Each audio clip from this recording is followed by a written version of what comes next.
آج ہم نے بچے کو مصوتہ واو کا استعمال کرتے ہوئے 2 حرفی الفاظ، 6 حرفی الفاظ اور 4 حرفی الفاظ بنانا سکھائے ہیں۔ بچوں کو پڑھانے میں اور ان کی مدد کریں کہ نئے الفاظ کو کیسے پڑھا جاتا ہے۔ آوازوں کے استعمال سے بچوں کو پڑھنے کی مشق کروائیں۔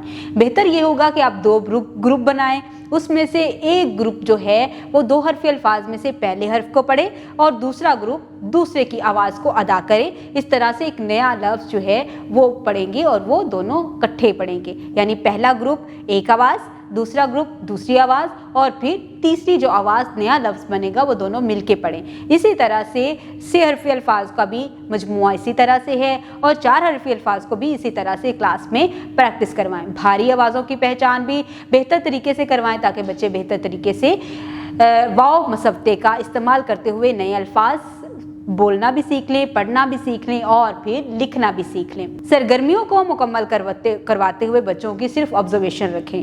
بچوں کو انڈیپینڈنٹلی خود کام کرنے دیں۔ جہاں پر آپ دیکھیں کہ بچوں کی فارمیشن غلط ہے ان کو گائیڈ کریں۔ جہاں پر آپ کو نظر آئے کہ بچے کام کو بہتر طریقے سے نہیں کر رہے وہاں پر ان کی اصلاح کریں، ان کی رہنمائی کریں، نہ کہ مکمل ایکسرسائز آپ خود مکمل کروا کے دیں۔ اس سے کیا ہوگا کہ بچے بہتر طریقے سے اپنے اندر کانفیڈنس فیل کریں گے اور خود کام کرنے کی ایک تحریک ان میں پیدا ہوگی۔ امید کرتی ہوں آپ نے آج کی اس ویڈیو سے بہت کچھ سیکھا ہوگا۔ مزید سیکھنے اور جاننے کے لیے ہمارے ساتھ رہیے گا۔ ملتے ہیں اگلی ویڈیو میں، تب تک کے لیے اللہ حافظ۔